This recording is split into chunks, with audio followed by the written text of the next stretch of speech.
So this is a video on how to package power supplies for items like servers and networking switches. This will be the type of power supply that doesn't have wires coming out of it, but instead has a connector.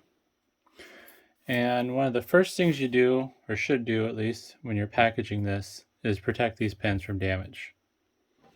And what I like to do is, this is a half sheet of printer paper that I've folded in half.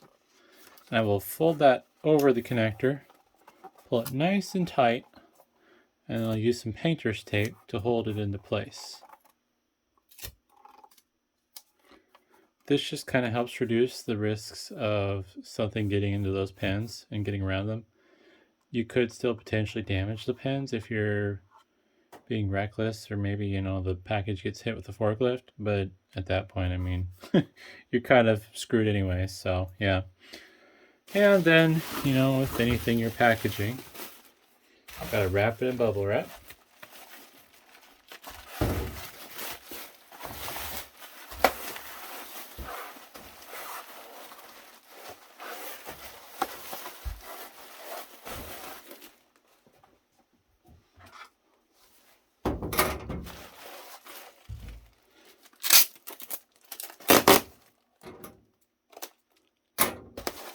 Alright, and since it's loud, I'm going to wrap it in my shrink wrap and then come back.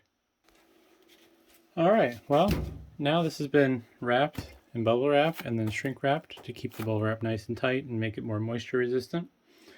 And it's just a matter of filling this void space with void fill, which in my case is going to be packing peanuts. Also, just for a little extra support on the connector side of things, I'm going to use a piece of recycled foam. This was used to ship a computer or something or other. So I'm just going to put that there. A little bit more durable than packing peanuts would be.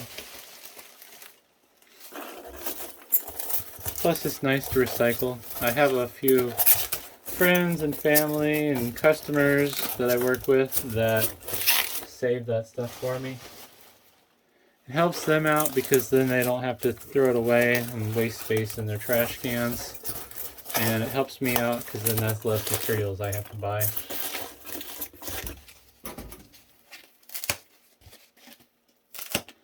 Also, I can't afford to buy this LDPE foam normally because it's super expensive.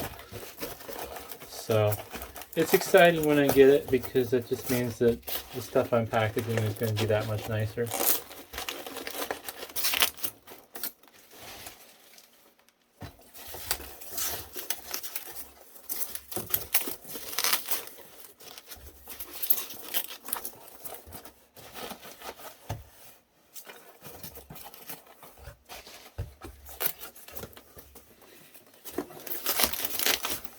And like with any package, you want to make sure your void fill is nice and tight.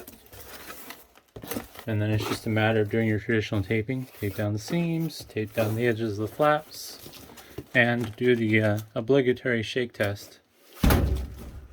But yeah, so that's the basics of how to package a server or switch power supply. The biggest thing to remember is use a piece of paper to cover that connector with the fragile pins. Thanks for watching.